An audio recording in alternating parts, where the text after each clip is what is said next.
Bien, c'est un réel plaisir de vous retrouver encore ce soir pour poursuivre notre périple à travers le guide Pierre-Mauc. Donc, nous sommes au chapitre 4 avec le premier domaine de connaissance, c'est-à-dire le domaine de connaissance de la gestion de l'intégration, comme on l'a vu, qui est l'apanage du chef de projet. Donc, c'est le domaine de connaissance qui appartient au chef de projet, c'est le rôle du chef de projet, l'intégration par la communication. Comme on l'a vu, le chef de projet, c'est un fédérateur. Donc, à l'instar du chef d'orchestre, il va fédérer les efforts des uns et des autres, donc les membres de son équipe notamment. Euh, Bien entendu, chacun va apporter son input. Donc, chacun va, en fonction de ses compétences, en fonction des tâches qui sont attendues de chacun, le chef de projet va donc amener chacun à donner le meilleur de lui-même et à produire un pan des différents livrables ou sous-livrables qui sont attendus de notre projet. Dans le chef de projet, son intégration, c'est un peu comme la baguette que tient le chef d'orchestre.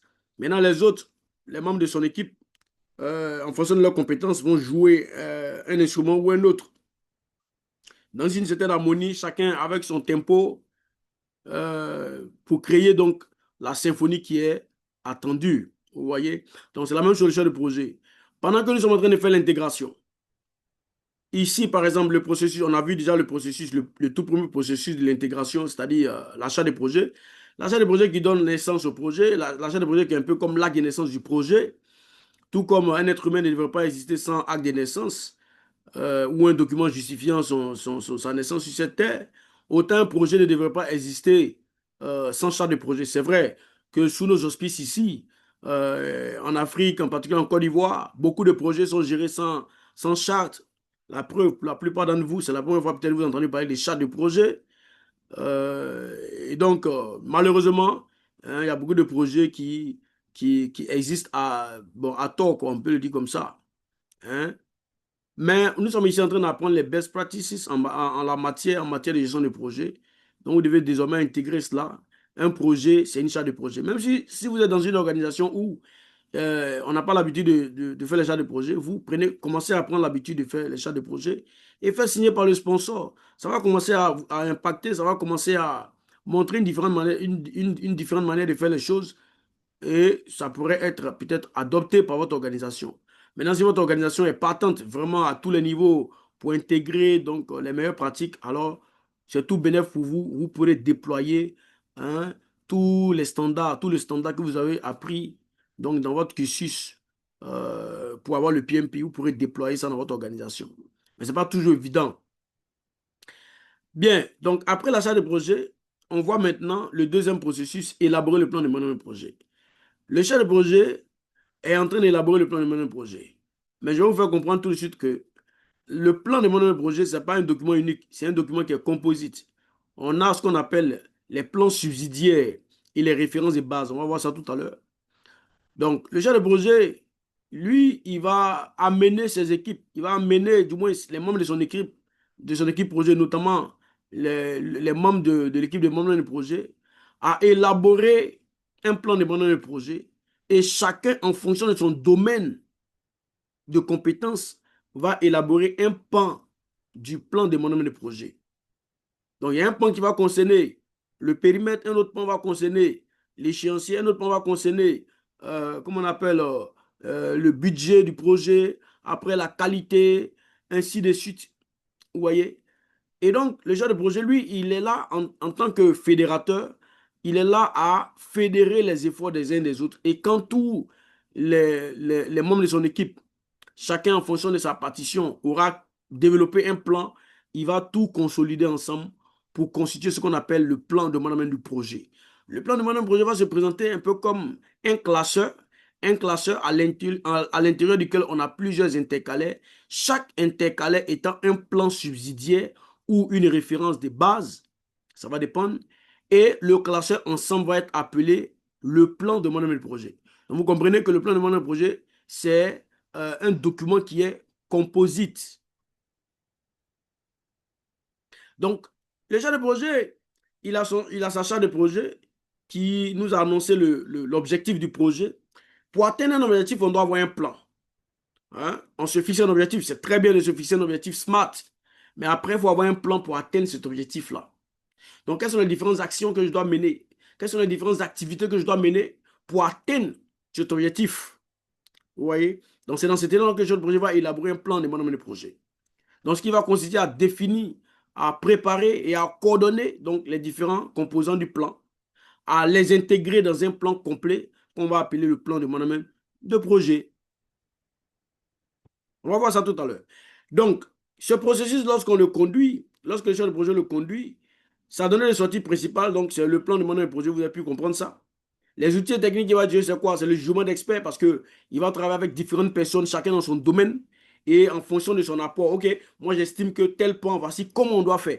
Retenez que le plan de management de projet, c'est comment on va réaliser les activités du projet pour en satisfaire les exigences ou pour atteindre les objectifs. L'objectif principal, c'est de satisfaire les parties prenantes. Donc, comment on va y arriver? Donc, il va prendre le jugement d'expert, il va comment dire, il va consulter les experts en la matière d'un domaine ou d'un autre.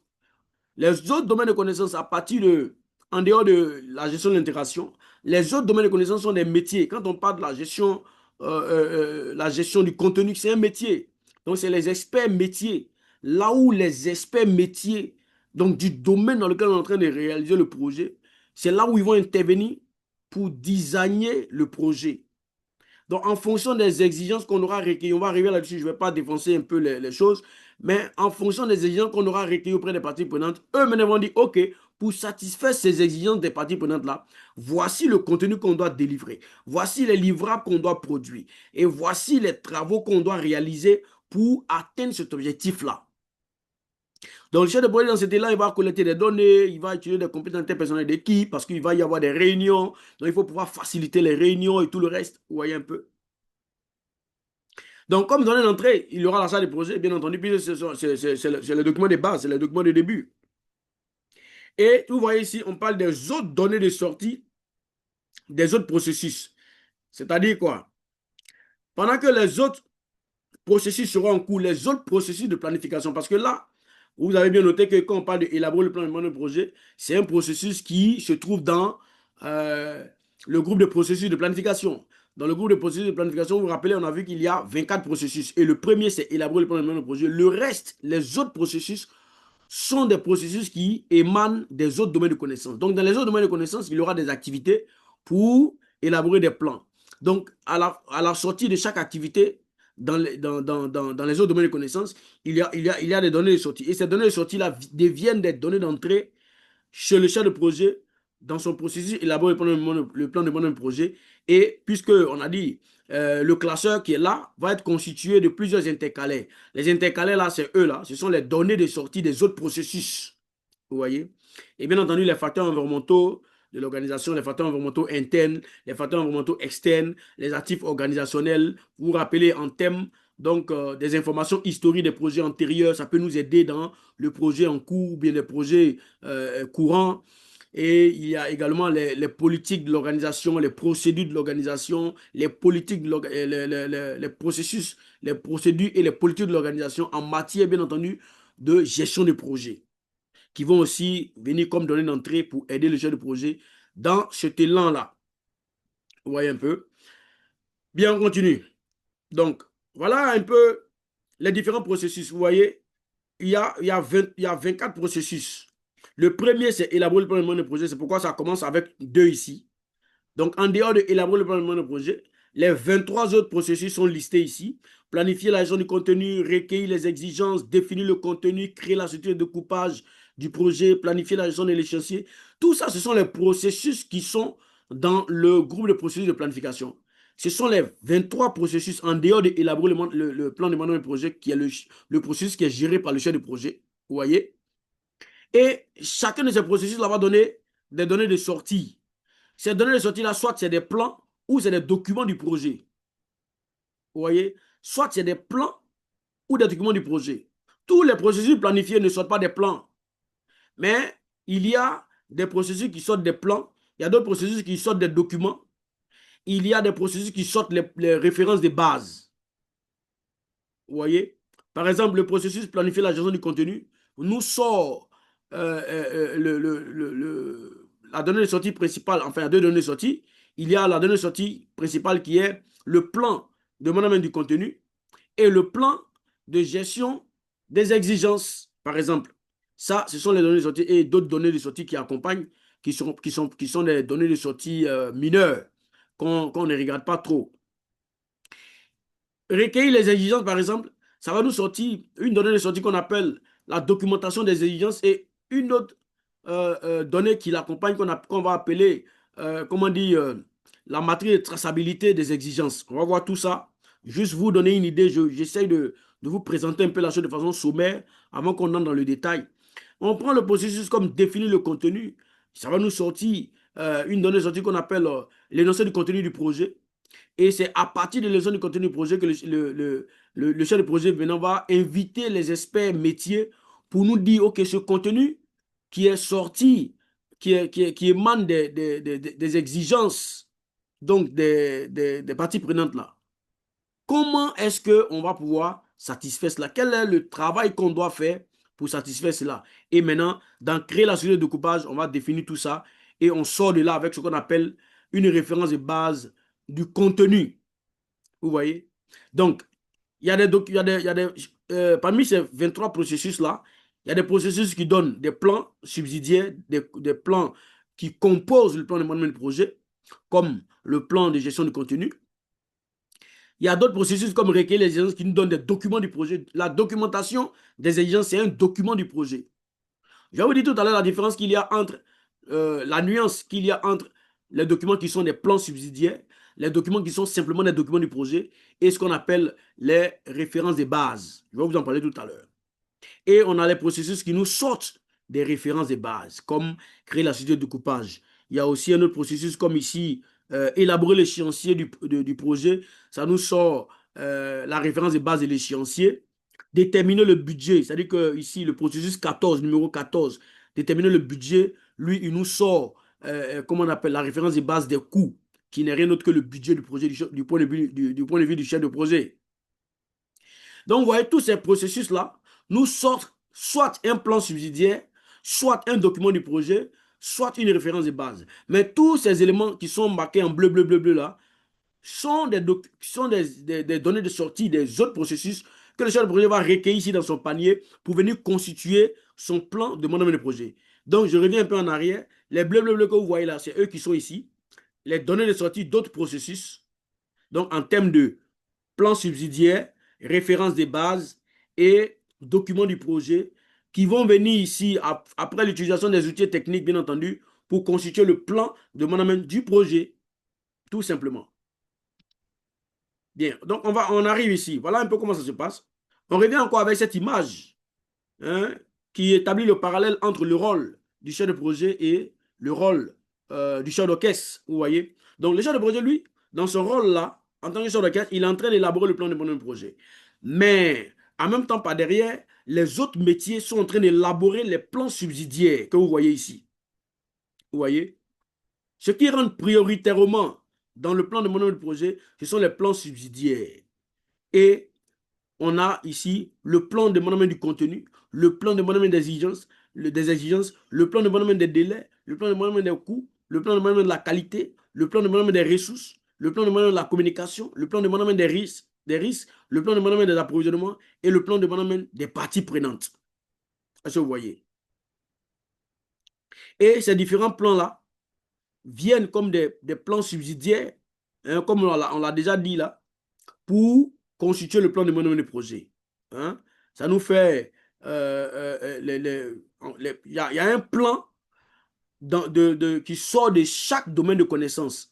Donc, ça nous fait quoi? Ça nous fait pratiquement les 10, ça fait normalement c'est 9 domaines de connaissances, mais on a 10 plans subsidiaires à cause du fait que le domaine de connaissance de la gestion du contenu nous fournit 2 plans subsidiaires, notamment le plan de management du contenu et le plan de management des exigences. Ces 2 plans subsidiaires-là sortent du domaine de connaissance de la gestion du contenu. Donc, ça nous fait 10 plans subsidiaires auxquels on va ajouter 10 références de base. Les références de base, on en a parlé tout à l'heure, c'est la référence de base du contenu qui nous est fournie par le processus créé, la société de coupage du projet. On a la référence de base des coûts qui nous est donnée par le processus, déterminer le budget. Et on a enfin la troisième référence de base qui est la référence de base des données, qui est la donnée sortie principale du processus, élaborer l'échéancier du projet. Vous voyez? Donc, le chef de projet, lui, ça lui constitue son plan de développement du projet, qui est composé des 10 plans subsidiaires et les 3 références de base. Vous voyez? Bien, vous connaissez le principe, hein, vous pouvez m'arrêter à tout moment pour poser les questions. N'attendez pas la fin pour poser les questions. Ne craignez pas de me faire perdre le fil. À tout moment, vous pouvez m'arrêter et poser vos questions. Il n'y a pas de questions bêtes. Posez toutes les questions qui vous passent par la tête et ça va rouler sans aucun problème. Bien, je vous ai dit tout à l'heure que je vais vous faire la nuance entre les plans subsidiaires, les références de base et les documents du projet. D'abord, le plan de mon projet englobe les plans subsidiaires et les références de base. Donc, voici les plans subsidiaires qu'on a cités tout à l'heure et les références de base. Bon, à cela, on a ajouté les références de base de la performance. En fait, c'est lorsque on intègre les 3 références de base et qu'on les analyse ensemble.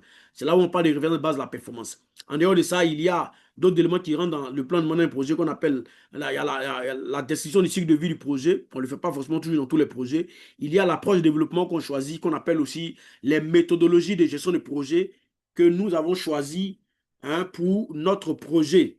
C'est-à-dire, ça rentre dans le plan. Quand on dit, bon, nous allons gérer notre projet avec la méthode prédictive. Donc, ça rentre dans le plan de développement du projet. N'oubliez pas, et rappelez-vous, je vous l'ai dit tout à l'heure, le plan de développement du projet, c'est comment on va gérer le projet.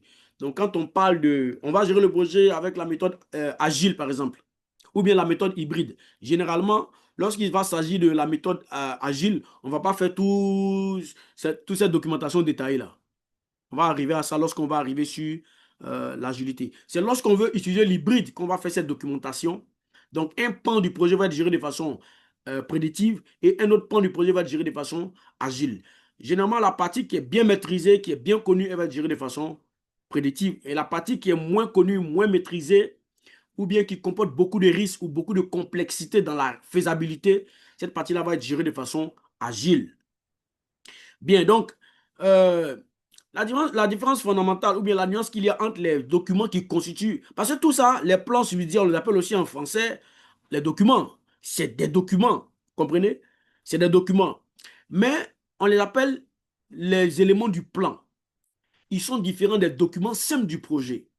En ce sens que les éléments du plan, le plan de mon projet, avec ses plans subsidiaires et ses références de base, on ne peut pas les modifier facilement comme ça.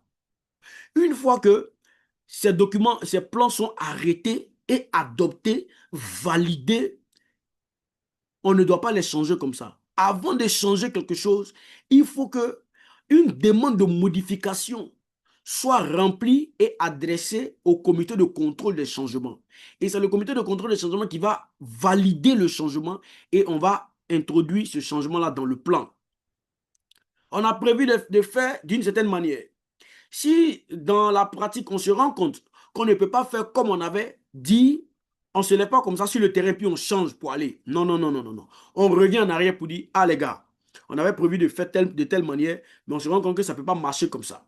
Ou bien on était en train de faire, on a eu un blocus quelque part. Est-ce qu'on n'a pas une autre manière de faire? Est-ce qu'il n'y a pas une autre alternative? Ok, vous proposez quoi? Voici telle alternative qu'on propose, d'accord? Donc, on va en comité de contrôle des changements et on fait valider le changement et on vient impacter cela au niveau du plan. Donc, on vient faire refléter cela au niveau du plan. Alors que les documents du projet, eux, c'est des documents simples qu'on peut modifier à tout moment sans aller voir le comité de contrôle des changements. Est-ce que vous voyez? On n'est pas obligé de passer devant le comité. Le chef de projet a l'habilitation de changer ça comme il veut. Bien entendu, c'est pas on change pour se faire plaisir. Non, on change juste parce que c'est vraiment nécessaire de changer. Quand on prend par exemple le registre des parties prenantes, le registre des parties prenantes, c'est un document qui dresse la liste de toutes les parties prenantes qui sont concernées par notre projet. C'est le chiffre 31 ici, parmi dans la liste des documents du projet. Le registre des parties prenantes. Donc, c'est une donnée de sortie du processus identifier les parties prenantes que le chef de projet réalise au niveau du domaine de connaissance de la gestion des parties prenantes. au niveau de l'initialisation. Donc, dans l'initialisation, c'est le deuxième processus que le chef de projet réalise lorsqu'il est en train de démarrer son projet. À l'initialisation. Donc, il faut identifier toutes les parties prenantes.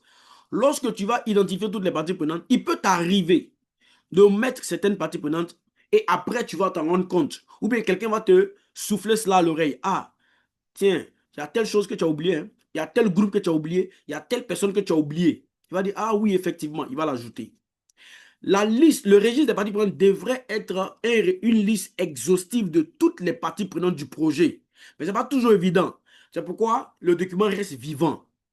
Même pendant la planification ou même pendant l'exécution, on peut se rendre compte qu'on a omis ou bien on a ignoré une partie prenante et on va l'intégrer dans la liste. Donc, le registre reste vivant. Donc, c'est à l'instar de tous les autres documents du projet. À tout moment, on peut ajouter des choses. À tout moment, on peut retrancher des choses. Vous voyez un peu? Donc, c'est la différence fondamentale. Donc, les plans subsidiaires, tout comme les références de base, on ne les modifie pas comme ça. Avant de faire une modification quelconque, il faut voir avec le chef de projet et le comité de contrôle des changements avant de faire une modification. Sur le terrain, personne ne doit se lever pour dire, ah, non, ils ont dit on va faire comme ça, mais eux, ils n'ont rien compris.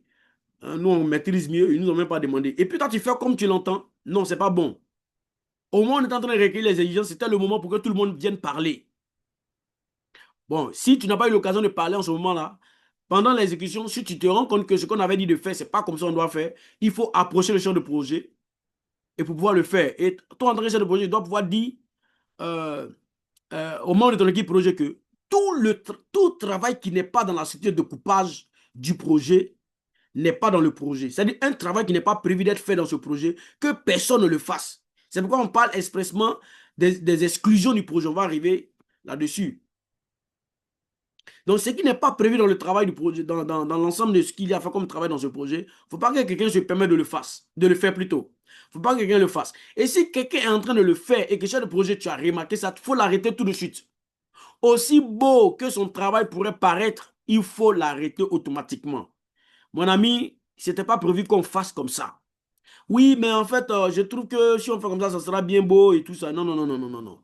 Si tu penses que tel que tu veux faire, c'est comme ça il faudrait faire, alors fais-nous une demande de modification. On va réfléchir là-dessus. Parce que tout changement dans le périmètre, par exemple, du travail du projet, peut avoir un impact sur le budget, peut avoir un impact sur le l'échéancier. Vous voyez? Les activités qui ont été prévues, il y a un délai pour chaque activité. Si toi, tu viens, tu augmentes les activités à faire, vous comprenez tout de suite tu vas aussi augmenter les délais d'exécution. Ça risque d'impacter notre projet d'une manière ou d'une autre. Vous voyez? Bien, on continue. J'espère que c'est clair pour tout le monde. Donc, on vient de finir avec le processus, le deuxième processus, élaborer le plan de management de projet. On avance avec diriger et gérer le travail du projet. Là, nous sommes maintenant dans l'exécution. Diriger et gérer le travail du projet, c'est un processus du chef de projet qui va consister à mettre en œuvre le plan de management de projet qui a été arrêté, qui a été adopté, qui a été validé par les parties prenantes du projet, notamment le sponsor et les responsables fonctionnels et le client peut-être, ainsi de suite. Vous voyez? Donc, il faut mettre cela en œuvre. C'est le chef de projet maintenant qui se charge de mettre en œuvre ce plan-là pour atteindre l'objectif du projet, pour satisfaire les exigences des parties prenantes. Donc, dans cet élan-là, ce qu'on attend, c'est qu'il puisse faire produire les livrables du projet. Donc, la donnée de sortie principale du processus, ce sera les livrables. Et en dehors des livrables, il va y avoir des données de performance d'exécution. C'est-à-dire qu'il doit relever comment les choses se passent sur le terrain. Là, ce sera la partie secrétariat du travail du projet. C'est un peu comme s'il tenait les minutes du projet. C'est ce qu'on appelle les données de performance d'exécution. On va voir ça tout à l'heure. Ce sont les observations brutes. Par exemple, à quelle date on a commencé telle activité, à quelle date on a fini l'activité. Ça, c'est une observation brute. Après, il va traiter ces observations brutes-là pour que ça devienne des informations. Et plus tard, ces informations-là compilées dans un document, ça va devenir maintenant un rapport d'exécution. Il va aussi alimenter le journal des points à traiter, le journal des problèmes. Vous voyez? Sur le projet, pendant qu'on est en train de travailler, on peut rencontrer des difficultés. Chaque problème, chaque difficulté, chaque obstacle qu'on rencontre pendant l'exécution du projet, il faut noter ça quelque part. Tout problème qu'on rencontre, il faut le noter quelque part. C'est dans le journal des points à traiter. Maintenant, il peut y avoir des demandes de changement. Donc, comme il a dit tout à l'heure, pendant l'exécution, une partie, par exemple, peut venir te dire, une partie prendre interne du projet, voilà, c'est-à-dire qu'à l'équipe de projet, ou bien une partie prendre externe peut venir vous suggérer des changements à faire. Donc, c'est là où il va falloir recueillir donc les demandes de changement et apporter cela au Change Control Board, c'est-à-dire le CCB, le comité de contrôle des changements, pour validation. Une fois que c'est validé, ça revient ici en données d'entrée, demande de changement approuvée, et il faut mettre maintenant le changement là en œuvre. Vous voyez? Donc, les données d'entrée de ce processus, d'abord, c'est le plan de management de projet. Quand vous voyez plan de management de projet, c'est des plans subsidiaires, c'est les références de base, ainsi de suite. Vous voyez? Et les documents du projet, vous voyez? Les demandes de changement approuvées. Et bien entendu, les facteurs environnementaux de l'organisation, les actifs organisationnels. Vous savez déjà ce que c'est. Souvent, ça va revenir comme données d'entrée. Les facteurs environnementaux, rares sont les processus qui n'ont pas les facteurs environnementaux de l'organisation et les actifs organisationnels comme données d'entrée. Donc, comme outil technique, il va utiliser le jugement d'expert. Donc, il va travailler avec, bien entendu, les experts. Ça peut être des experts métiers. Ça peut être juste des experts en ce sens que il y a des gens qui ont eu à faire le travail déjà. Donc, il les utiliser. Et le système d'information de gestion du projet, c'est un peu le logiciel qu'on va utiliser pour gérer le projet, le MS Project, par exemple, ou bien le Orchestra, le Primavera, ainsi de suite. Et puis, bien entendu, des réunions. Pendant l'exécution du projet, le chef de projet, il lui arrive de faire des réunions avec ses équipes. Bien, on va voir les éléments un peu un à un. Voilà. Les outils techniques. On a parlé de système d'information de management de projet. Donc, c'est tous les outils visuels, tous les outils informatisés qu'il va utiliser pour gérer son projet, gérer, comment dire, la configuration du projet, la planification du projet et tout le reste. Vous voyez, non? Comment collecter les informations, distribuer les informations, les différentes interfaces. Hein, voilà. Bien entendu, les données sorties, on a parlé des livrables. Bon, j'ai déjà parlé de ça. Un livrable, c'est un produit, ou bien un résultat, ou bien une capacité à réaliser un service, hein, au caractère unique et vérifiable, qui doit être produit pour achever un processus. À la fin d'un processus, on peut avoir un livrable. À la fin d'une phase, on peut avoir un livrable. À la fin du projet, même totalement, on peut avoir des livrables. Les données de performance d'exécution, comme je l'ai dit, ce sont les observations brutes. Hein, la date de début, la date de fin, le coût réel d'une acquisition, le nombre de défauts, par exemple, qu'on a eu. Voilà. Le journal des points à traiter, c'est-à-dire le journal des problèmes. Donc, dans tout projet, on peut rencontrer des problèmes. Donc, il faut que le chef de projet puisse documenter ces problèmes-là avant de chercher à en trouver donc des solutions pour que ça nous laisse une certaine traçabilité des difficultés qu'on a eues sur le projet. Et avec les retours d'expérience, vous voyez comment on a pu résoudre ces problèmes-là. Ça peut aider donc les autres dans le projet. Bien. Les demandes de changement, on en a parlé. Il peut y avoir des demandes de changement, les demandes de modification. Donc, ces demandes de changement, c'est une proposition formelle de modifier un document, ou bien un livrable, ou bien une référence de base, ou bien un plan subsidiaire. Donc, ça peut donner des actions correctives, ça peut donner des actions préventives, ça peut donner des corrections de défauts ou bien des mises à jour tout simplement. Une action corrective, c'est lorsqu'on a constaté un écart et donc on propose quelque chose pour arranger un peu cet écart-là et corriger cet écart-là. Ça fait une action préventive. Une action corrective. Maintenant, une action préventive, c'est sur un lot de travaux, par exemple, on est en train de constater que certaines activités ont été en retard. Donc, il y a eu un écart.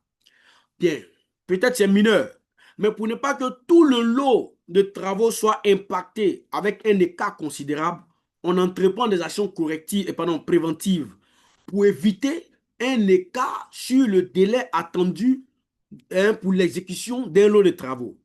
Donc, ça peut demander par exemple qu'on puisse, qu'est-ce que je vais dire, mettre en parallèle des activités. Donc, dans un lot de travaux, on a peut-être 4 activités A, B, C, D. Donc, avec notre œil assez observateur de chef de projet et puis les constats qu'on a fait sur le terrain, l'activité A a connu un écart, peut-être mineur. Mais on dit, à la lieu où vont les choses là, si ça continue comme ça, on risque de constater un écart sur toutes les activités et un écart global sur ce lieu de travaux. Donc, qu'est-ce qu'on va faire? Au lieu d'exécuter les activités A, B, C, D selon l'ordre séquentiel qui avait été initialement prévu, il faut modifier, hein, l'exécution. Il faut mettre en parallèle peut-être les activités B et C. Ça va nous permettre de rattraper un peu l'écart sur l'activité A. Et puis globalement, on sera bon donc dans les délais d'exécution pour le lot de travaux en question. Donc ça, c'est une action préventive. Maintenant, il peut y avoir des défauts. C'est-à-dire, on a constaté un défaut. Voilà. Il a dit n'importe quoi. Là où il était prévu que la finition soit dans une couleur rouge, hein, on s'est trompé, on a fait une couleur marron, par exemple. On dit non, ça, c'est pas du rouge, c'est du marron. Vous êtes trompé. On a dit rouge, on n'a pas dit marron. Ça, c'est un défaut qu'il faut corriger. Donc, on prouve que c'est un défaut et on corrige, tout simplement. Maintenant, ça s'appelle juste une mise à jour. Hein, voilà. On peut proposer juste une mise à jour. On dit, ah, le plan, là, il y a un détail qu'on avait oublié, on n'avait pas pris en compte. On se rend compte, ah, effectivement, on avait oublié un détail. Donc, il faut mettre à jour le plan. Vous voyez, tout simplement. Bien, on est fini avec le troisième processus. Nous sommes sur le quatrième processus, gérer les communications. Nous sommes toujours dans l'exécution. Pardon, gérer les connaissances. Désolé. Gérer la communication, c'est carrément un autre processus dans le domaine des connaissances de la gestion de la communication. Donc ici, nous sommes sur le processus gérer les connaissances du projet. Gérer les connaissances du projet, c'est dans l'exécution. Donc pendant l'exécution, n'oubliez pas que chacun dans le projet avait des compétences bien particulières. Et le projet, c'est le lieu où on partage les expériences. Hein, sur la base d'une confiance mutuelle, on partage les expériences. Le projet, ce n'est pas là où chacun vient jouer les dangereux comme en classe, lors d'un devoir, chacun travaille sur sa feuille, on ne montre pas à l'autre. Non, non, non. Dans le projet, ce que tu connais, tu fais et tu présentes à tout le monde voit. C'est le lieu d'apprentissage. On commence un projet avec des connaissances et pendant l'exécution du projet, on crée de nouvelles connaissances, on glane de nouvelles connaissances. En faisant, on découvre d'autres manières de faire et ça augmente notre connaissance. Donc, le chef de projet, il est là comme un orchestrateur, hein, de partage de connaissances, de partage d'informations dans son projet. Il crée la confiance mutuelle entre les juniors et les seniors, entre les juniors et les stagiaires, entre les stagiaires et les seniors, ainsi de suite. Donc, il fait comprendre aux gens que le senior peut apprendre même du stagiaire qui est là. Aujourd'hui, personne ne possède la science infuse. Tu peux avoir 20 ans dans le métier et celui qui vient de sortir de l'école d'ingénieur peut t'apprendre des choses que toi tu ne connais pas, que tu n'aurais jamais pu connaître si tu n'avais pas été en contact avec lui, par exemple. Vous voyez? Donc, on enseigne un peu l'humilité. On peut apprendre de tout le monde. Donc, il faut être ouvert aux suggestions. Il faut être ouvert aux propositions d'alternatives. Il y a des gens, ils sont carrés. Leur manière de faire, depuis toujours là, ils veulent toujours rester dans ce carcan-là. Alors qu'il y a une autre manière de faire les choses. Donc, il faut être ouvert. Vous voyez? Moi, à la base, je suis financier comptable. Auditeur financier, j'ai été chef comptable, responsable administratif et financier. J'ai été gérant d'entreprise. Et il y a un cabinet avec lequel je suis partenaire. Donc, sur des formations, sur d'autres choses. Et il y avait un souci avec le chef comptable qui fait office de DAF en même temps parce qu'il est intérimaire du DAF. Il avait une façon de gérer les fournisseurs, il mélangeait tous les fournisseurs ensemble. C'est-à-dire les prestataires de services, les consultants, les fournisseurs d'équipements, parce que c'est une organisation qui est un peu dans la fourniture d'équipements, de services et tout ça. Et ils sont traités tous à la même enseigne. Ils peuvent mettre 2, 3 mois, 4, 5, 6 mois pour payer les fournisseurs. Et dans ce lot-là, il y a les consultants, il y a les prestataires, les petits prestataires, les gros fournisseurs. Je lui disais non, faut pas te comporter comme ça. Il faut stratifier les fournisseurs. Il y a des fournisseurs que vous pouvez payer au bout de 6 mois et ça ne leur fera rien. Il n'y a pas de problème. Il y a des fournisseurs que vous pouvez payer au bout de 3 mois, ça ne leur fera rien. Mais il y a des fournisseurs là. Normalement, 1, 2 semaines, vous devez les régler. Il y a des fournisseurs là, au bout de 1 mois, il faut les régler. Sinon, ils ne seront plus capables de vous fournir des services.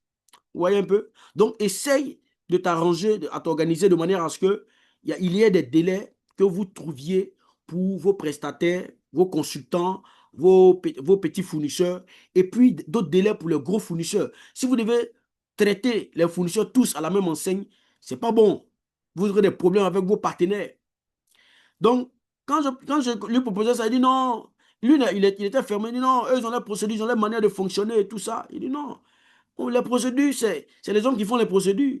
Et les procédures peuvent s'améliorer.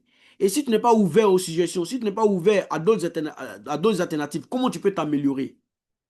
Vous voyez un peu? Et après, confronté à ses supérieurs, voilà, il s'est rendu compte que ce qu'il disait, c'était vrai. Une autre personne est venue dire la même chose. Donc, on ne peut pas traiter tous les fournisseurs à la même enseigne. Vous voyez un peu? Donc, il faut être ouvert aux suggestions. Il y a des manières de travailler, hein, qu'il faut apprendre des autres. Ça peut aller plus vite. Et moi, je l'ai toujours dit, les projets, c'est le lieu où on grandit très rapidement en compétences.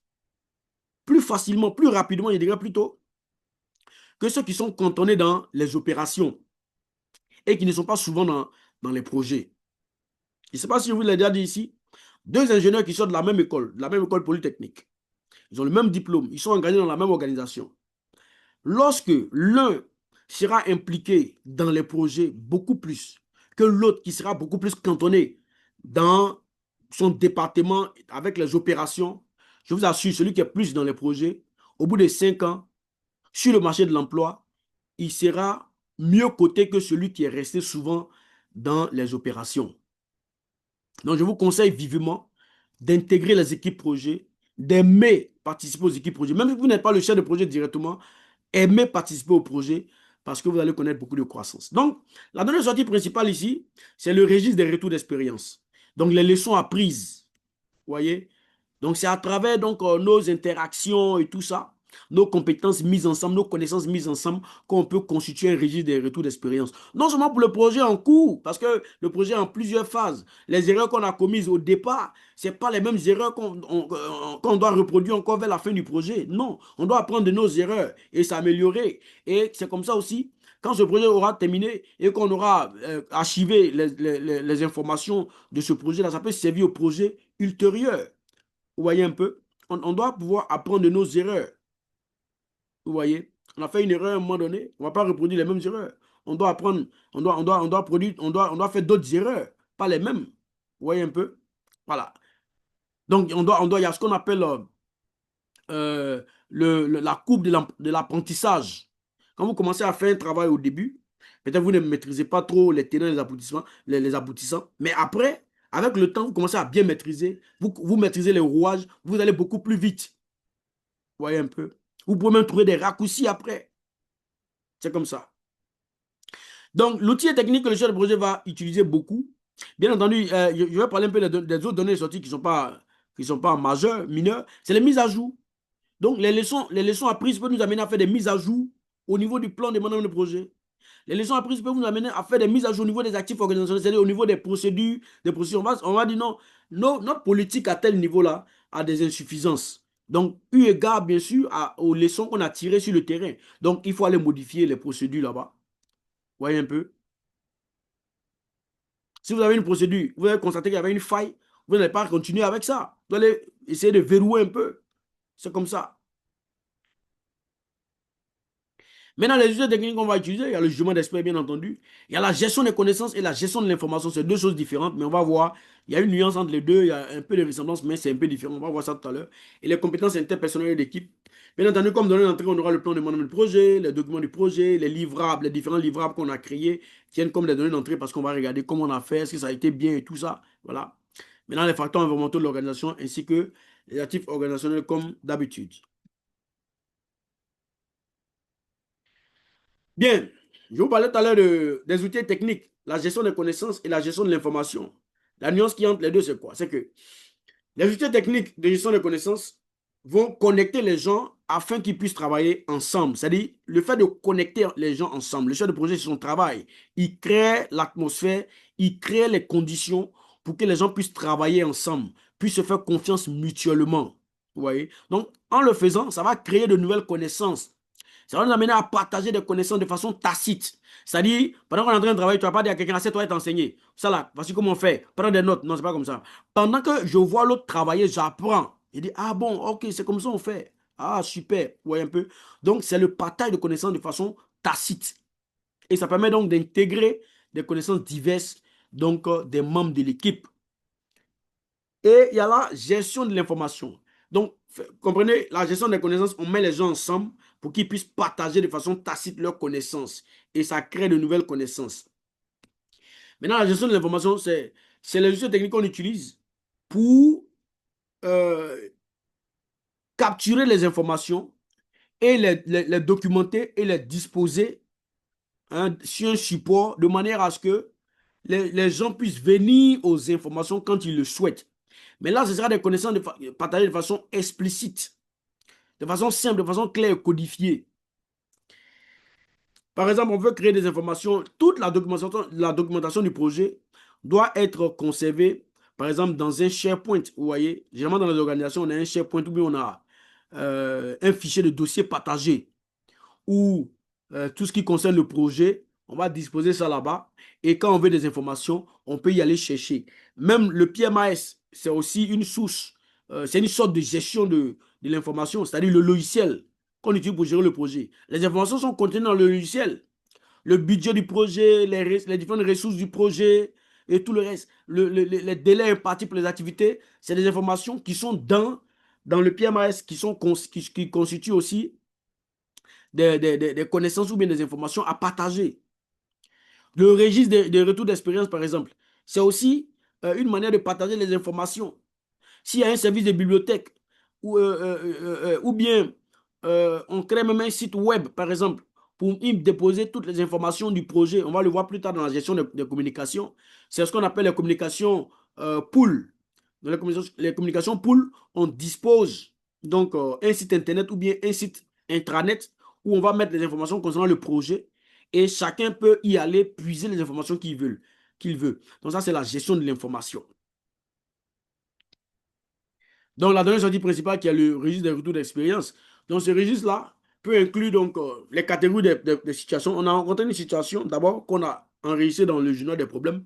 Donc, on va décrire cette situation dans le registre des retours d'expérience et comment on a réussi donc à, d'abord, comment ça a impacté notre projet, comment on a réussi à régler le problème. Donc, quelles sont les recommandations qui ont été faites, quelles sont les actions qui ont été réalisées par rapport à la situation et qui ont solutionné le problème. Voyez un peu. Donc, ça nous permet demain d'avoir un raccourci.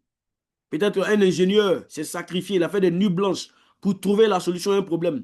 Donc, la façon dont il a fait pour trouver la solution au problème, il faut documenter cela pour ne pas que ça se volatilise et pour ne pas que demain encore, dans un projet similaire, on rencontre un tel problème et puis on se pose la question, mais ça là, comment on va faire? Et on va se rappeler que, ah, on avait eu un problème, on avait rencontré un problème comme ça, hein. Il y a un ingénieur qui nous avait sorti de là. Mais vraiment, comment il avait fait? Bon, lui aussi n'est plus dans la boîte. On va faire comment? Non, non, non, non, non, non. On va simplement aller sortir les archives concernant le projet en question. On sort le registre des retours d'expérience et ça va nous renseigner sur comment il avait fait pour trouver la solution. Et on va simplement appliquer. Et puis, même si ce n'est pas exactement la même situation, ça va nous donner au moins des pistes. Hein? Ça va nous donner quand même des pistes de réflexion. Vous voyez? Bien. On arrive maintenant au cinquième processus. Nous avons 7 processus dans ce domaine de connaissances. Le cinquième processus, c'est maîtriser le travail du projet. Ici, le processus maîtriser le travail du projet, c'est simple. Vous savez, pendant qu'on est en train de faire l'exécution du projet, au même moment, on doit faire la surveillance et maîtrise. On ne doit pas attendre la fin du projet carrément pour venir constater un peu comme les enfants dans suivi et évaluation, là. Nous, on n'a pas le temps de faire suivi et évaluation. Suivi l'évaluation, si ça a été bien fait après, c'est là on va dire, ah, les gars n'ont pas bien travaillé, hein. Il y a eu tel raté, il y a eu tel autre raté, ainsi de suite. Non, non, non, non. Nous, on n'a pas ce temps-là. On n'a pas de temps à perdre, on n'a pas d'argent à perdre, on n'a pas d'énergie à gaspiller. Non, non, non, non, non. Nous, on veut du résultat et du bon résultat concret. Donc, pendant qu'on est en train de faire l'exécution, au même moment, on doit faire la surveillance et maîtrise. Il va s'agir de faire quoi? On prend le plan de management du projet, donc les différents plans subsidiaires, les références de base, vous voyez, et on regarde. Est-ce que ce qui est en train d'être fait, c'est conforme à ce qui a été planifié? Est-ce que c'est conforme à ce qui a été arrêté, qui devait être fait? S'il y a un écart, on voit l'écart rapidement et on mène les actions correctives, ou les actions préventives, ou les corrections de défauts, pour que on ne soit pas en porte-à-faux avec notre plan et qu'on soit en train de créer, développer les livrables qui sont attendus par les parties prenantes du projet. Vous voyez? Donc, on va sortir de là avec le rapport sur les performances d'exécution. Les rapports sur les performances d'exécution, ce n'est rien d'autre que les données brutes qu'on a observées pendant qu'on est en train de faire l'exécution, qu'on va analyser pour que ça devienne des informations. Regardez ici, comme données d'entrée, on a informations sur la performance d'exécution. Ce sont les données brutes. Donc, les données de performance d'exécution qui ont été analysées pour devenir des informations. Et ces informations, sur plusieurs cas compilés, qui va donner maintenant ce qu'on appelle le rapport sur la performance d'exécution. Ça va être, par exemple, le rapport d'état d'avancement du projet. Ça va inspirer le rapport d'état d'avancement du projet. C'est par exemple, on dit, OK, on a constaté que telle activité a commencé à telle date et ça s'est terminé à telle date. Dire ça simplement comme ça ne veut rien dire. On va dire, mais l'activité, et il dit n'importe quoi, 15 jours. Quand on regarde la date de début et la date de fin, ça fait 15 jours. Mais il était prévu qu'on fasse plutôt 10 jours. Donc, il y a eu 5 jours d'écart. Les 5 jours d'écart, c'est dû à quoi?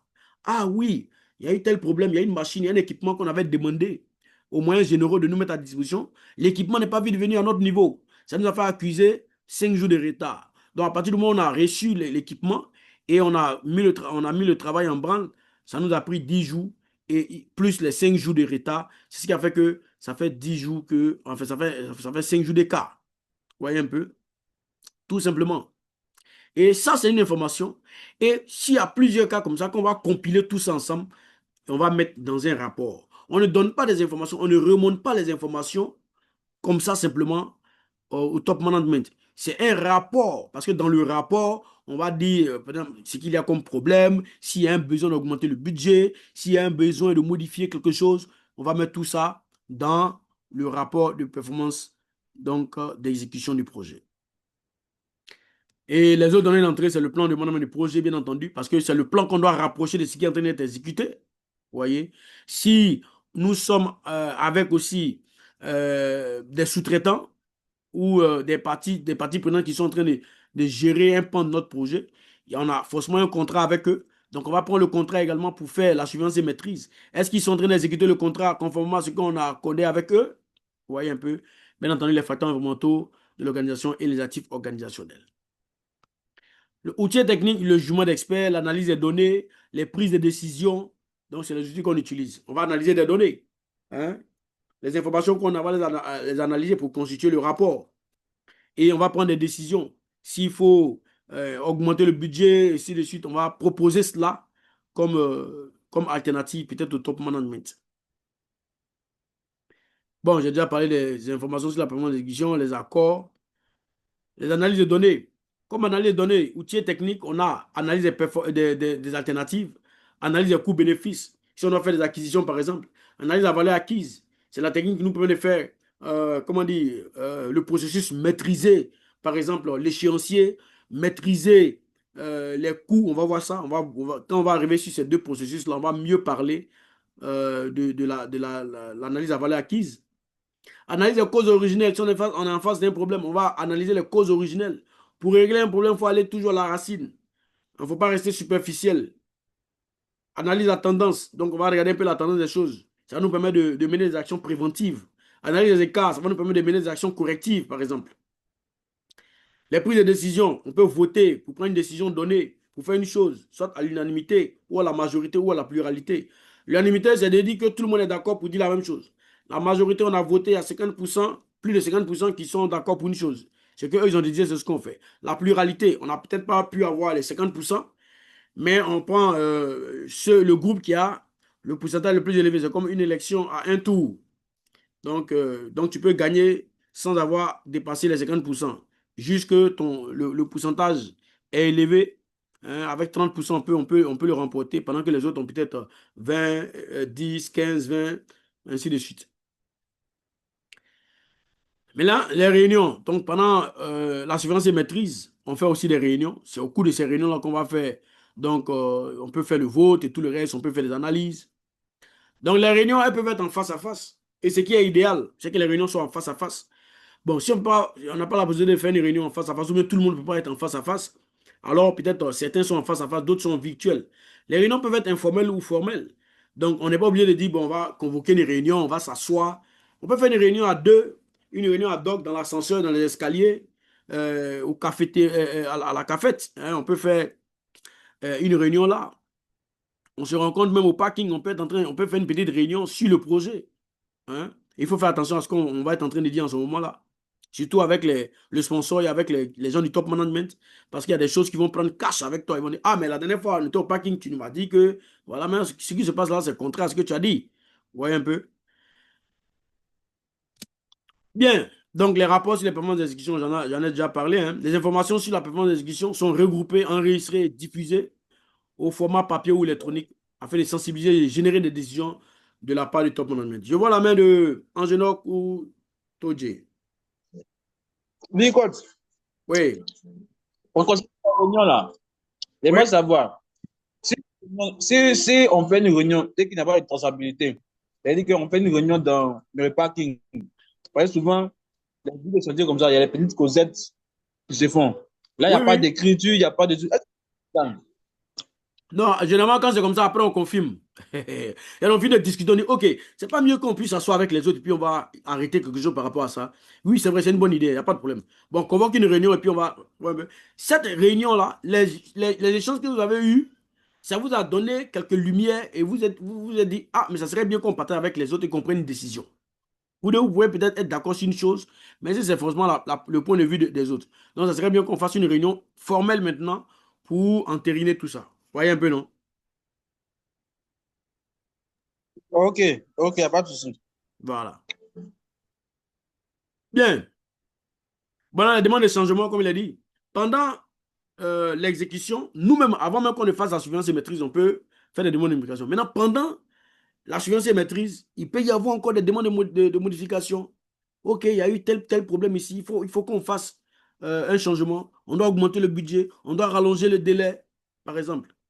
Donc, action corrective, action préventive, on en a déjà parlé, correction des défauts, ainsi de suite. Toujours dans surveillance et maîtrise, il y a le processus, le sixième de l'intégration, maîtriser les changements. On a dit tout à l'heure qu'on peut faire des demandes de modification, des demandes de changement, mais on ne se lève pas comme ça, puis on fait les changements à tout va. Non, non, non, non. Il faut que tout changement passe par le processus intégré de gestion des changements, avec à la clé le comité de contrôle des changements devant lequel il faut partir défendre une demande de modification qu'on a formulée. Donc, il y a un formulaire à remplir. Le chef de projet a un template qu'il fournit aux gens quand il veut des modifications. On ne reste pas sur le terrain comme ça pour dire, ah, Tiff, bon, moi je propose qu'on change telle chose, hein, qu'on fasse comme ci, plutôt comme ça. Ouais, un peu. Il n'y a pas de problème. Ça a du sens ce que tu dis. Remplis une demande de modification et puis on va envoyer ça devant le comité de contrôle des changements. Donc, le chef de projet, il peut accumuler 2, 3, 4, 5 demandes de changement et il convoque une réunion du comité de contrôle des changements qui fait partie donc de la comitologie du projet, donc les instances dirigeantes du projet. Et eux, ils vont statuer là-dessus. On va voir les impacts sur le coût, le budget, sur le délai et tout ça. Puis, OK, si c'est bon, on y va. C'est comme on est en train de construire une maison et puis peut-être c'est le client qui va demander une modification. Il dit, j'avais demandé qu'on me fasse une villa duplex de 5 pièces, mais en fait, je veux 6 pièces. Ajoutez-moi une pièce. Et puis, il s'en va, il donne deux. Ajoutez-moi une pièce et puis il s'en va. Non, non, non, c'est pas comme ça. On t'ajoute une pièce, ok, il n'y a pas de problème. Mais il y a un changement au niveau du budget. Ce qu'il faut pour construire 5 pièces, c'est pas la même chose pour construire 6 pièces. Donc, est-ce que tu es prêt à augmenter le budget? Nous, on va augmenter. Si tu n'es pas prêt à augmenter le budget, alors on laisse tomber. Il va dire non, je tiens à ça, c'est important et tout ça, ok, il n'y a pas de problème. Si tu n'es pas prêt à augmenter le budget, alors peut-être on va toucher au niveau de la qualité. On va toucher au niveau de standing. Hein, peut-être on était parti sur du haut standing, on va venir sur le moyen standing pour qu'on puisse rester dans le budget. Sinon, ce n'est pas possible, par exemple. Ouais. Et donc, cette décision doit passer devant le comité de contrôle des changements. Quand le client dit, OK, moi, je suis prêt à augmenter le budget, il n'y a pas de problème. Voilà, donc, s'il est prêt à augmenter le budget, là, c'est facile. On arrive devant le comité de contrôle des changements, on a fait tel changement, et le client a demandé, et il est prêt à augmenter le budget de tel pourcentage, par exemple. OK, il n'y a pas de problème, on change. Donc, on revient, puis on change la référence de base du contenu.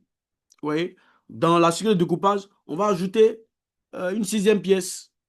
Donc, le travail qui va avec, le délai qui va avec, tout ça aussi, ça va être impacté. Vous voyez un peu? Voilà. Donc, c'est là. Donc, il faut passer en revue toutes les demandes de changement Il faut les approuver s'il y a de quoi approuver. Vous voyez un peu, ainsi de suite. On peut refuser. Et il faut communiquer les décisions. Le chef de projet doit veiller à aller aux informations pour avoir les décisions finales, la décision finale du comité de contrôle et changement. Mais le comité de contrôle et changement doit être aussi éduqué, quand ils ont fini de prendre les décisions, de communiquer cela rapidement au chef de projet pour qu'il puisse faire ce qui est nécessaire. Donc, pour gérer les changements, donc on va identifier les changements. Donc, un changement donné au niveau du processus, au niveau des documents, au niveau du plan. On va documenter ces changements-là. Hein, donc, dans une demande de changement bien appropriée. Et puis, on va présenter cela au comité de contrôle du changement. Et puis, il faut faire le suivi. Le chef de projet doit faire le suivi. Donc, vérifier que les changements qui ont été enregistrés, évalués, approuvés. Hein, est-ce que, quand on a mis en œuvre ce changement-là, est-ce que ça produit quelque chose, par exemple? Ou bien, il y a eu un impact. Est-ce que ça a augmenté la satisfaction du client, par exemple? Voilà. Donc, la donnée de sortie principale va être la demande de changement approuvée. Et cette donnée de sortie du processus maîtriser les changements va aller au niveau du processus dirigé, gérer le travail du projet comme donnée d'entrée. Parce que cette demande de modification qui a été approuvée là, le chef de projet doit mettre ça en œuvre. Donc, ce qui a été dit de faire, il va maintenant entreprendre de faire ça. Ajouter une sixième pièce à la villa, par exemple. Vous voyez un peu? En fonction, maintenant, on va décider de comment on va placer, comment on va positionner la chambre, où est-ce qu'on va trouver la place, ainsi de suite. Oui. Bien, on va terminer ce domaine de connaissance avec le septième processus, qui est le processus clore le projet ou la phase. Donc, c'est le tout dernier processus. Là, nous sommes dans le domaine de connaissance pardon, nous sommes dans le groupe de processus de clôture. Là-bas, il y a un seul processus, hein, comme on l'avait déjà vu. C'est clore le projet ou la phase. Lorsque nous sommes à la fin d'une phase, ce sera clore la phase. Lorsque nous sommes à la fin d'un projet, ce sera clore le projet. Vous voyez? Donc, nous sommes à la fin du projet. La donnée de sortie principale, ça va être lorsqu'on a fait une phase, la mise à jour du plan de mon projet. C'est à la fin de la phase, on a fait une revue de la phase, on a vu les livrables qui ont été créés, et puis on a revu un peu notre manière de travailler. On trouve que peut-être ce n'est pas trop performant, on veut optimiser notre manière de travailler. Ça peut nous amener à réviser un peu le plan. Vous voyez, on va tirer des leçons de comment les choses s'étaient passées tout le long de la phase. Donc, on va modifier. Ça, c'est quand on est à la fin d'une phase. Sinon, quand on est à la fin du projet carrément, on n'a pas besoin de faire encore mise à jour du plan. Là, ce qu'il va falloir faire, c'est transférer le produit ou le service ou le résultat final aux opérations ou bien aux clients, ça dépend. Et on fait un rapport final. Et au besoin, on va faire une mise à jour des actifs organisationnels. C'est-à-dire une mise à jour de nos procédures, de nos politiques et de nos processus. Bien, je vois la main de Angénor. Tout J. Ah, coach, vous avez parlé de plans de fin de projet. Chez Oui. nous, là, on parle de plan de récolement qu'on doit transmettre au chef de projet. Est-ce qu'il n'y a pas de nuance? Comment, comment on doit transmettre au chef de projet? C'est que c'est différent du plan, du rapport final parce que le chef de projet, c'est lui qui Oui, rédige le rapport final du projet. On va voir ce que c'est tout à l'heure. Le plan de raccolement dont tu parles là, d'accord. qui fait ça? Non, mais le plan de récolement, Oui, le plan de ça, raccolement dont tu parles là, qui fait ça? c'est l'entreprise qui fait ça en synergie avec la mission de contrôle. Non, ça n'a rien à voir avec le rapport final. Hein. On ne connaît pas trop vos procédures, Oui, mais à la fin d'un projet, le chef de projet qui a géré son projet, il doit faire un rapport final. Dans oui, le oui. rapport final, on rappelle l'objectif du projet en termes de délai, en termes de coûts, en termes de périmètre, tout ça. Et puis, on présente une petite enquête de satisfaction des différentes parties prenantes ou bien du client principal. Voilà. Et dit que Oui. le projet, là, en quoi est-ce que l'objectif a été atteint et tout le reste. Quelles sont les difficultés qu'on a rencontrées, comment ça a été résolu, quels sont les risques hein, qui nous ont, enfin, qui ont menacé un peu le succès du projet et de quelle manière on a pu venir à bout. Tout ça, tu vois, c'est un document simple. 3, 4, 5 pages maximum, et puis c'est fini. Ça peut même tenir sur 2 pages. Moi, les rapports de fin de projet que j'ai eu à réaliser, c'est à peine 2, 3 pages. 2, 3 pages. Vous voyez, c'est simple. C'est différent du plan de raccolement dont tu parles là.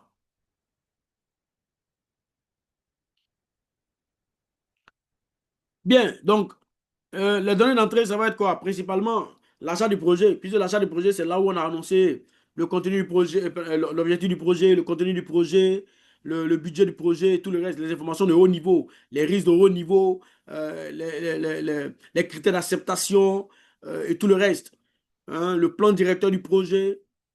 Et maintenant, à la fin, on ressort l'argent des projets pour voir, bien entendu, accompagné du plan de management du projet, comme on a dit qu'on allait réaliser le projet. Est-ce que les choses sont déroulées comme on l'avait souhaité? Bien entendu, avec les documents du projet, les livrables qui ont été acceptés, les documents business, c'est-à-dire tous les documents qui étaient antérieurs au projet, les documents qui étaient à l'initialisation du projet, on les ressort et on les compare avec tout ce qui a été réalisé. Vous voyez? Donc, les livrables acceptés peuvent inclure donc tout ce qui est spécification de produits, les reçus de livraison, c'est-à-dire les recettes, les PV des recettes, hein, le document de performance d'exécution approuvé, ça peut être des livrables partiels ou intermédiaires lorsque nous sommes peut-être à la fin d'une phase. Ou bien même, ça peut être, comment dire, euh, pour des projets annulés ou tout ça. Ou bien les livrables même entièrement lorsque nous sommes à la fin du projet. Hein. Maintenant, les documents d'approvisionnement, donc si entre-temps on a eu à sous-traiter avec un fournisseur ou un prestataire quelconque, donc tous les documents d'appel d'offres qu'on avait, on essaie de voir est-ce que tous les documents ont été clôturés, les contrats avec ces parties prenantes-là ont été clôturés, il faut clôturer tout ça, vous voyez un peu. Est-ce qu'il y a des paiements qui restent? Parce qu'après, il faut voir, est-ce qu'on doit des gens, est-ce qu'on doit des prestataires, est-ce qu'on doit des fournisseurs? Il faut chercher à les payer rapidement avant de fermer complètement le projet, avant de clore le projet.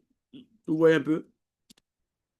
Donc, le transfert du produit ou du service ou du résultat, c'est aux opérations ou bien aux clients. Vous voyez, qu'on doit transférer tout cela. Hein? Maintenant, le rapport final, comme il a dit tout à l'heure, le rapport final, donc, c'est un résumé donc, de la performance du projet. Il peut notamment inclure quoi? Une brève description du projet. D'abord, on va rappeler un peu le projet ou les différentes phases du projet. Ou bien quand nous sommes à la fin d'une phase, on va rappeler, on va décrire un peu la phase. Qu'est-ce qui devait être fait dans cette phase-là, ainsi de suite. Donc, on va rappeler l'objectif de périmètre, hein, les critères qui ont été étudiés pour évaluer le périmètre et tout le reste. En termes de qualité, est-ce que la qualité qui était attendue a été vraiment fournie aux clients? L'objectif en termes de coût, est-ce qu'on a respecté le budget ou bien on a explosé le budget? On doit parler de tout ça ici. La validation du produit et tout le reste, est-ce que le résultat final du produit a été accepté par le client? Donc, c'est là où on va présenter une petite enquête de satisfaction. Le client va dire, ah, il a été satisfait. Le client a été satisfait peut-être à 90%, à 80% et tout le reste. Donc, concernant les risques également, quels sont les risques qui ont menacé un peu notre projet et de quelle manière, Dieu merci, on a pu les juguler et tout le reste. Vous voyez un peu? Voilà. Et donc, voilà qui met fin à ce chapitre-là, le chapitre 4, le domaine de connaissance de la gestion de l'intégration. Est-ce que vous avez des questions?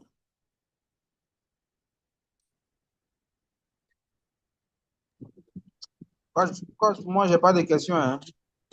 Bon, si vous n'avez pas de questions, moi, j'ai des questions pour vous. On va faire deux. On va faire quelques petites questions et puis on va mettre fin à la session. Première question. Ça, c'est pour commencer à vous préparer un peu hein, aux questions PMP, quoi. Adriana vient d'être nommée chef de projet sur le grand projet du nouveau pont. Pendant qu'elle préparait son plan de management de projet, elle a constaté que le business case contenait de mauvaises informations et qu'il devrait être mis à jour. Elle a décidé de modifier ce document et d'informer son sponsor ainsi que les parties prenantes concernées par le changement. Quel conseil donneriez-vous à Adriana? A. Vous lui conseillerez d'effectuer le changement nécessaire dans le business case et d'en informer sa direction. B. Vous lui conseillerez d'examiner les changements avec le sponsor du projet avant de communiquer les changements aux parties prenantes concernées. C. Vous lui conseillerez de ne pas modifier le business case car ce n'est pas un document qu'elle est habilitée à modifier. Ou enfin D. Vous lui conseillerez d'examiner les changements avec le PMO avant de communiquer les changements aux parties prenantes impactées plutôt. Bien, quelle est votre réponse? Mettez-moi vos réponses dans la discussion Zoom en choisissant A, B, C ou bien D. Hein, vous pouvez taper comme ça A si c'est A ou bien B, ainsi de suite. Bien, Niangoro a choisi la réponse D. J'attends 4 autres réponses. Qui d'autre? Soyez courageux. Il n'y a pas de réponse bête. Répondez seulement. Si ce n'est pas bon, on va corriger.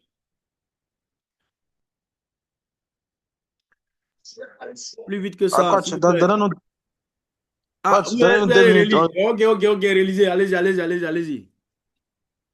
À l'examen, vous avez 1 minute 25 secondes pour répondre à chaque question. Oui. En moyenne, vous pouvez passer les 4 heures dans une seule question si vous voulez aussi.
Bien.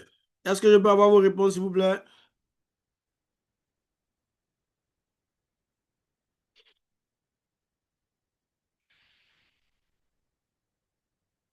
Répondez, même si vous faites des erreurs, ce n'est pas grave, on va corriger, ne vous en faites pas. Délidion a choisi B. Qui d'autre? J'attends encore 3 autres réponses. Franck a choisi la réponse B également. Il y a les autres lettres, ne laissez pas les autres lettres là, Ophéline. Il faut qu'être vous preniez aussi.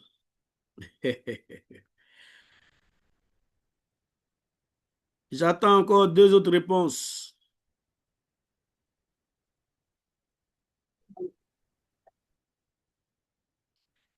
Ah, on dirait que c'est une réponse qui reste à quelqu'un qui n'est pas avec nous. C'est qui?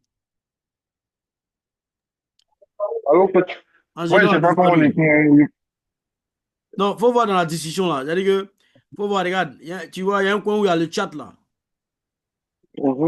Tu es sur ton portable, mais tu es sur l'ordinateur. Non, c'est mon portable. Bon, il faut regarder, il y a un endroit en bas là, tu vas voir chat. En bas de l'écran. Tu vas voir chat avec icône de messagerie là, de message. Icône de texto là.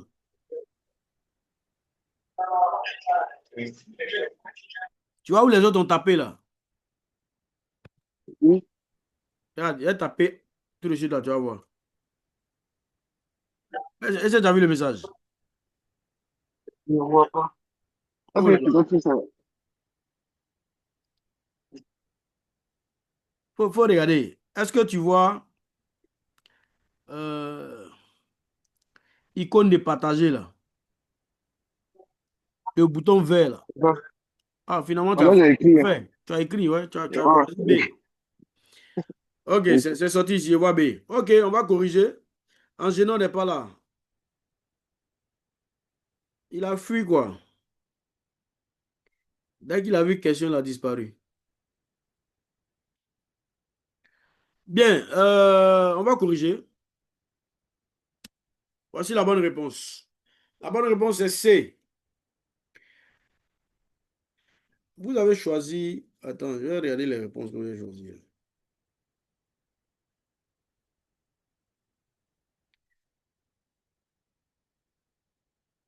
Nyangora a choisi la réponse D. La réponse D sujet quoi?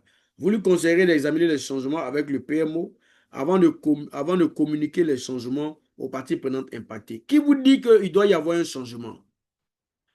Hein? Qui vous dit ça? B. Vous lui conseillerez d'examiner les changements avec le sponsor du projet avant de communiquer les changements.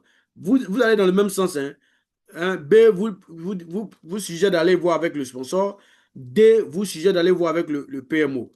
Mais qui vous dit d'emblée qu'il y a des changements à faire, qu'il est opportun de faire un changement? On parle là du business case. Le business case, c'est un document qui n'est pas du ressort du chef de projet. Ce n'est pas le chef de projet qui a rédigé le business case. Le business case a été rédigé par les business analysts. Hein? Ce n'est pas un document que le chef de projet est habilité à modifier. Si tu penses qu'il y a des erreurs dans le business case, il faut retourner le business case au sponsor et lui dire, je pense à mon humble avis qu'il y a des erreurs dans le business case. Donc, essayez d'examiner cela avec les personnes qui ont élaboré le document pour voir. Peut-être que j'ai tort. En tout cas, sauf erreur de ma part. Donc, vous ne faites pas ça. Vous commencez à corriger les choses, vous voulez modifier les choses. Non. La bonne réponse, la réponse C. Le business case n'est pas un document qui est du ressort du chef de projet. Donc, le chef de projet ne peut pas modifier. Est-ce que c'est clair pour tout le monde?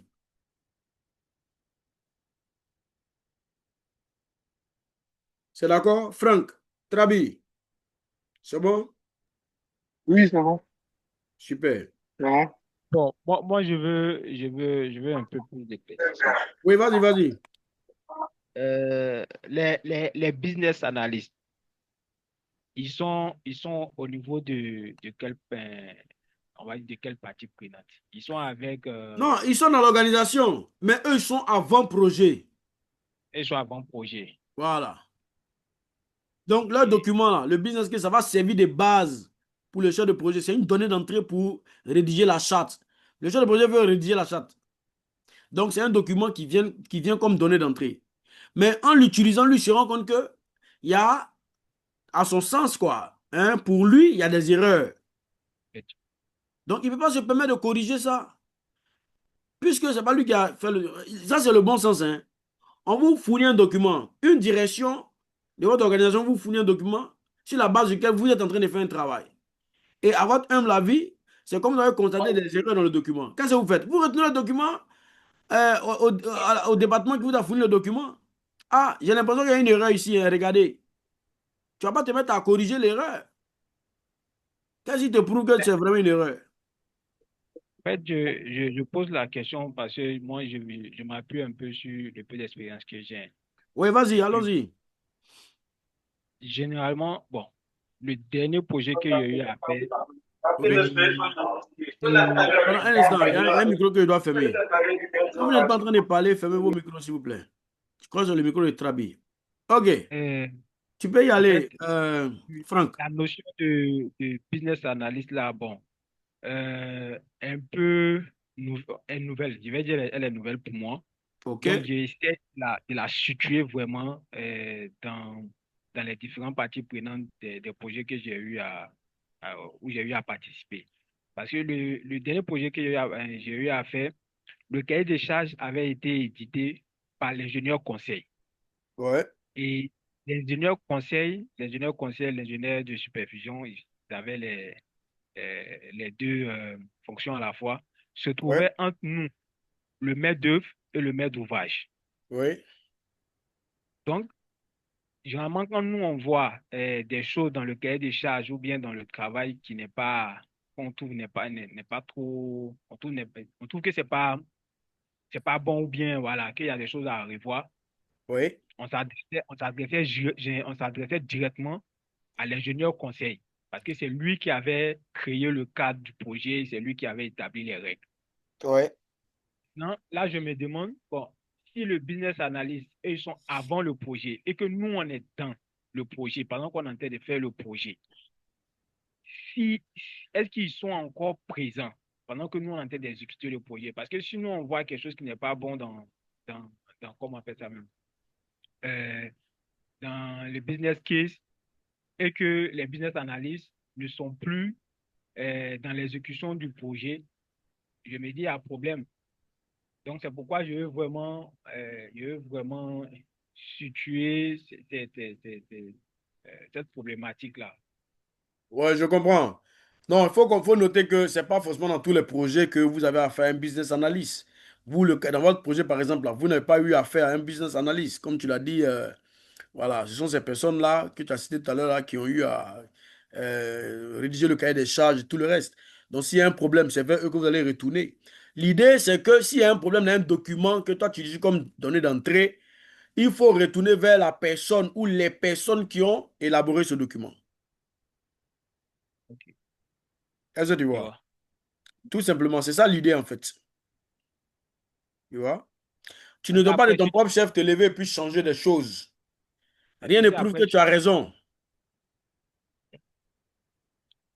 parce qu'après, si tu changes, que Ouais, ça crée d'autres choses, tu seras responsable, c'est ta ça c'est responsabilité. clair. C'est clair comme de l'eau de roche. C'est bon? Super. Deuxième question. Le besoin de slash d apostrophe point point point est l'une des idées directrices majeures. Donc, dans un projet. Ça dit quoi? Est-ce le besoin d'optimisation ou le besoin d'intégrité ou le besoin d'intégration ou le besoin de différenciation qui serait l'une des idées directrices majeures dans un projet? Réponse. Choisissez votre lettre A, B, C ou bien D. Let's go. Vous pouvez relire quelques secondes avant de répondre.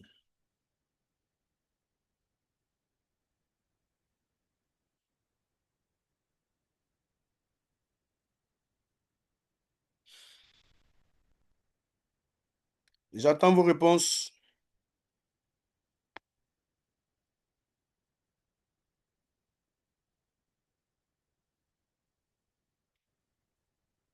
Angénor, définitivement, il s'est plus reconnecté, hein. Ah, il a écrit dans le groupe qu'il a un souci de connexion.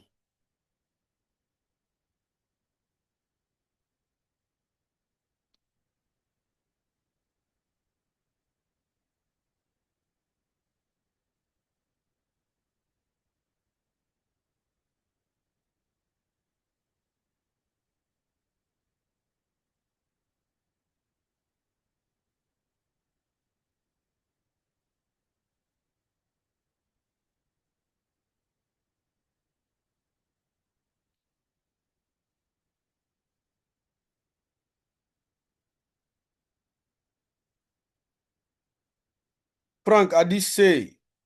Trabi. A. Nyangouran. C. Edeli. Delidion, quelle est ta réponse?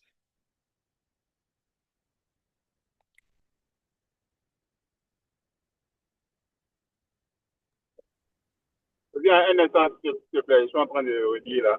Ok. Voilà, vraiment, je suis en train de dire.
Bon, Deli a répondu.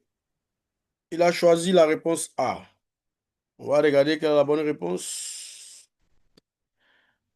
La réponse, c'est C. Bravo à Nyangouran qui a choisi la réponse C. Je crois Franck également a choisi la réponse C. Bravo. Le chef de projet est un intégrateur. Donc, ceci est une question relative à votre rôle en tant qu'intégrateur et communicateur.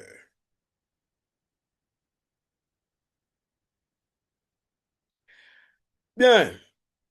Réponse 3. Pardon.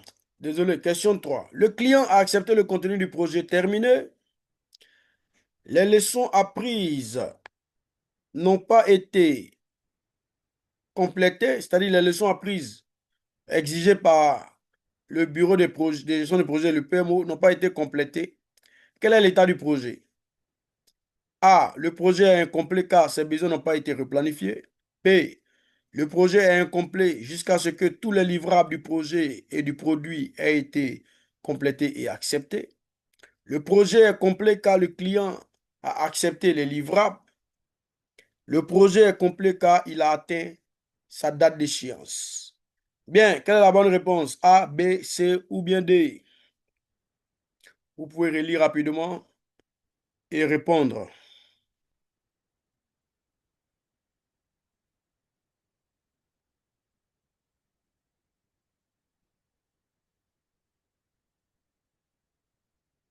Oh, désolé pour Angénor, hein, il n'a pas pu se reconnecter. Yako.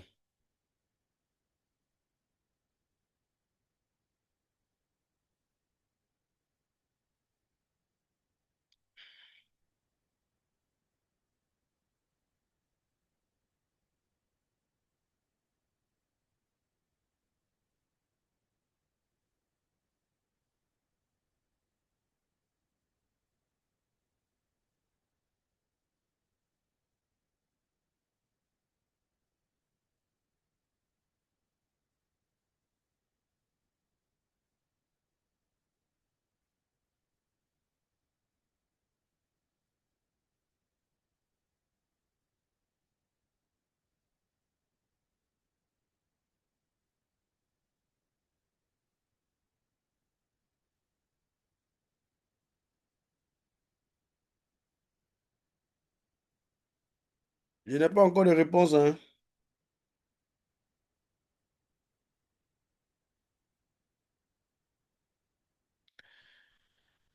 Quelle est la bonne réponse? A, B, C ou bien D?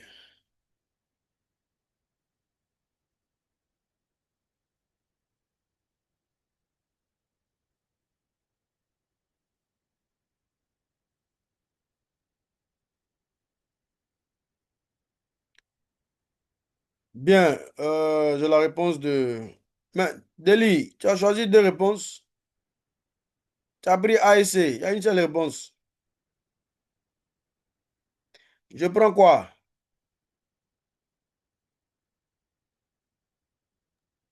Non, le A, c'était pour la question 2. Ah, d'accord, désolé, désolé, c'est vrai. Ah, mais pourquoi c'est venu au même moment? Ah, ouais, comme c'était toi qui étais juste avant, je vois. Donc, tu as choisi C, d'accord? Trabi a choisi B. Franck a choisi C. Il reste qui? Nyangora.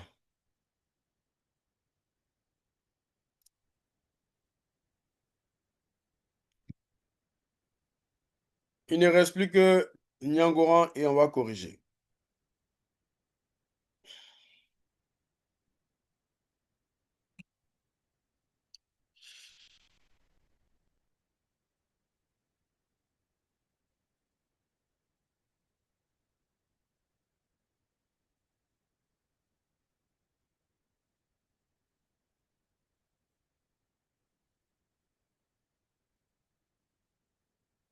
Nyangora a choisi B. On va regarder quelle est la bonne réponse. Bravo à Nyangora et qui d'autre a choisi B? Et Trabi. Trabi et Nyangora ont trouvé la bonne réponse. C'est la réponse B. Le projet est incomplet jusqu'à ce que tous les livrables du projet et du produit aient été complétés et acceptés. Il y a les livrables du projet, donc le produit attendu, les livrables attendus du projet, et il y a les livrables de mon ami de projet, qui sont donc les documents du projet, le plan de management des projets, les références de base, les plans subsidiaires et les documents du projet. Le registre des retours d'expérience, c'est un document du projet qui n'a pas été complété, qui n'a pas été rempli. Et souvent dans les projets, le registre des retours d'expérience n'est pas souvent renseigné. C'est pas bon. Donc, c'est une exigence du PMO qui est une partie prenante. Cette partie prenante n'a pas été satisfaite, donc le projet n'est pas encore terminé. Il faut documenter donc les leçons apprises pour que le PMO soit à son tour satisfait. Vous voyez? Donc, bravo à ceux qui ont choisi la réponse B. Bien, il y a une dernière question. On va faire ça et puis on va mettre fin à la session. Lorsqu'il s'agit de changements, le chef de projet portera le plus d'attention à quoi? À prévenir les modifications inutiles ou à suivre et enregistrer les modifications, ou bien à informer le commanditaire des modifications, ou bien à appliquer les modifications. À vos claviers, quelle est la bonne réponse? Le chef de projet doit-il prévenir les modifications inutiles, c'est-à-dire empêcher qu'il y ait des modifications inutiles, ou bien suivre et enregistrer les modifications, ou bien informer le sponsor des modifications, ou bien appliquer les modifications, dans diriger, gérer le travail du projet simplement. C'est la bonne réponse d'après vous.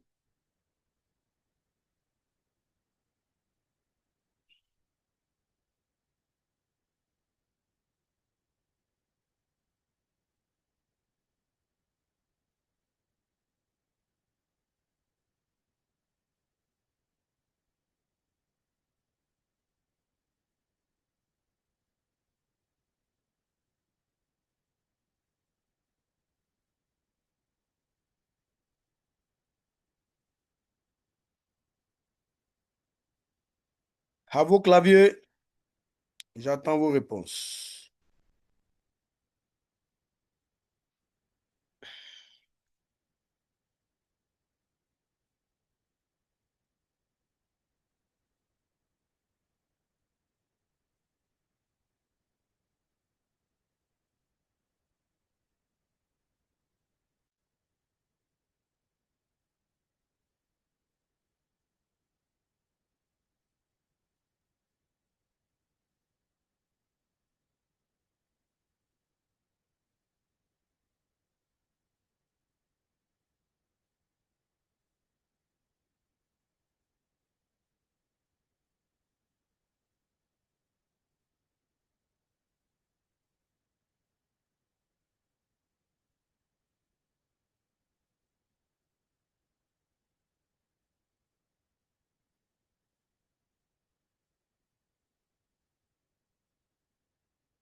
Bien. Délidion a choisi la réponse A. Trabi D. Franck A. Il reste Nyangoran pour clôturer.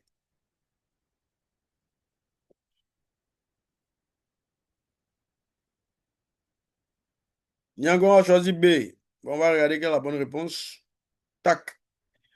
Bravo à Franck et à Deli qui ont choisi la réponse A. Prévenir les modifications inutiles. Le chef de projet, quand il s'agit des modifications, son travail, c'est de prévenir les modifications inutiles. C'est-à-dire, on ne fait pas les changements à tout va. Hein, on ne fait pas les changements fantaisistes, des changements inutiles. Donc, le chef de projet, il s'assure d'abord, le changement que la personne est en train de demander là, est-ce que ça vaut la peine? Est-ce que ça a du sens? Quand ça a du sens, c'est là qu'on peut examiner. Quand ça n'a pas du sens, il rejette ça en même temps. Non, non, non, mon frère, pardon. Faisons comme on a dit. Pardon. Voilà.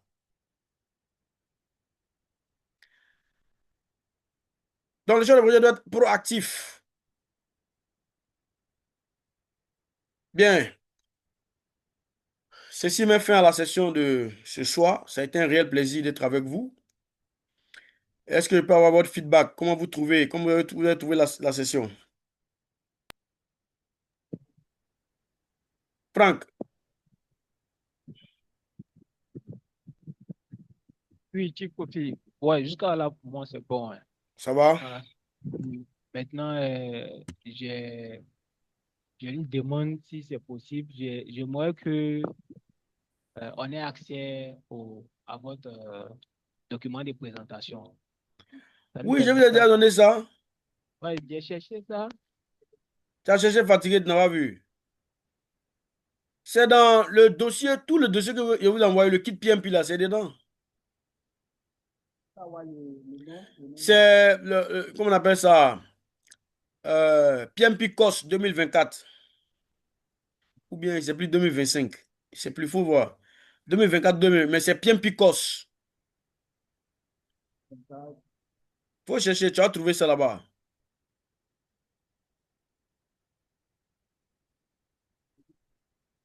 Et les autres, est-ce que vous avez vu ça? Vous avez vu ça dans le, dans le dossier? Nyangoran, Trabi, Delhi.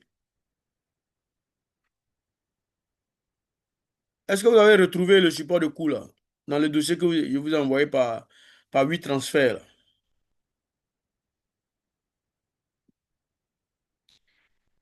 Est-ce que vous pouvez répondre s'il vous plaît?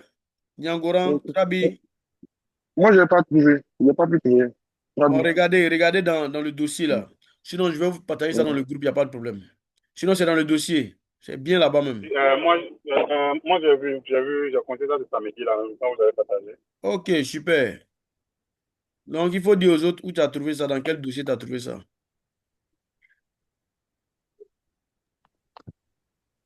Bien. En tout cas, merci Ouais, beaucoup. Comment? non, j'ai dit moi C'est j'ai ça dans sur mon le, ordinateur, donc j'ai pas ça. D'accord. Donc, regardez après. Regardez dans le dossier que vous avez téléchargé c'est là. où il y a un template agile juste l'avant-dernier dossier, c'est PMP COS 2024. Ok, c'est ça, 2024. Bien. Merci beaucoup. Bonne soirée à tout le monde.